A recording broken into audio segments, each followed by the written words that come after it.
Hello বন্ধুরা, কেমন আছো সবাই? আশা করব সবাই খুব ভালো আছো, আর তোমাদের আশীর্বাদে আমরাও অনেক ভালো আছি। তো কালকে রাত 10টার সময় চলে গিয়েছিলাম ঠাকুরনগর মেলায়, মানে বারুণীর মেলায়। তো কালকে ছিল চতুর্থ দিন, মেলার চতুর্থ দিন।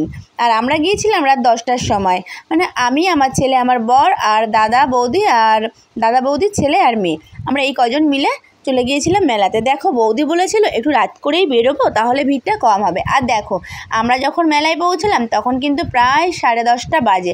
আর দেখো মেলার অবস্থাটা দেখেছো কি ভিড় তখনও। তাহলে এর আগে কেমন ভিড় ছিল। আর কিন্তু এটা ছিল মেলার চতুর্থ দিন, ঠিক আছে?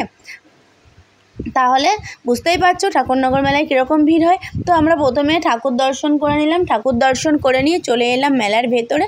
তারপরে দেখো আমরা একটু মেলা ঘুরছিলাম, আর বৌদি আর আমার ছেলে এই যে ব্রেক ড্যান্স, যে নাগরদোলাটা হয় না, বৌদি আর আমার ছেলে উঠেছিল ওই ব্রেক ড্যান্সে। আর আমি আর আমার মেয়ে, মানে বৌদির মেয়ে, আমরা উঠেছিলাম এই নৌকা নাগরদোলায়। এটাও কিন্তু ভীষণ ভয়ের ছিল, জানো তো। আমি তো লাস্টে চোখ বন্ধ করেছিলাম, আর মেয়েও ভয় পাচ্ছিল।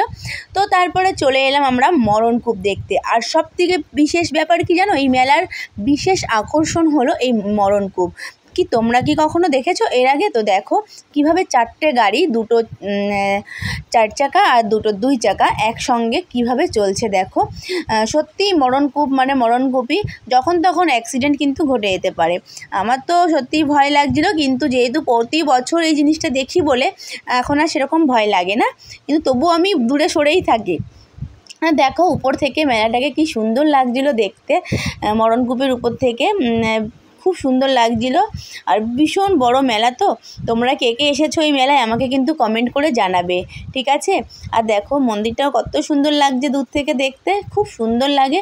আর জানো তো সবাই, আশা করি, যেটা পৃথিবীর কিন্তু আমাদের পশ্চিমবঙ্গের দ্বিতীয় বৃহত্তম মেলা, ঠাকুরনগরের মেলা, বিরাট বড় মেলা কিন্তু। তো তারপর আমরা চলে এসেছিলাম একটু সবার জন্য কেনাকাটা করতে। তো দেখো আমরা একটু টুকটাক কেনাকাটা করে নিলাম, ঠিক আছে? বেশি কিছু কেনাকাটা করিনি। আর আমরা কিন্তু জানো তো মেলায় খাওয়া। তারপরে দেখো এখানে চলে এসেছিলাম বটি কাচির দোকানে। আর জানো তো সংসারের জিনিস যতই দেখি মনে হয় কিনেই নিই। আর এই মেলায় এমন কিছু নেই যে পাওয়া যায় না, সংসারের এমন কিছু নেই তুমি এখানে পাবে না, সমস্ত কিছু এখানে পেয়ে যাবে এই মেলাতে। তো পছন্দ হয়নি বলে আমি আর নিলাম না। তারপরে চলে এসেছিলাম আচারের দোকানে। আর আচারের দোকানে যখন এসেছিলাম তখন কিন্তু মেলা ঘুরে টুরে শেষে, তখন কিন্তু পুরো 12টা বাজে, ঠিক আছে? আর আচার দেখে এতটাই আচার খেতে ইচ্ছা করছিল, চলে এসেছিলাম। যেহেতু মেলার কিছুই খাইনি, তখন বললাম ঠিক আছে একটু আচার খাই। তো ভিডিওটি এখানেই শেষ করছি, চলো আমি আচার খেতে থাকি আর তোমরা ভিডিও দেখতে থাকো।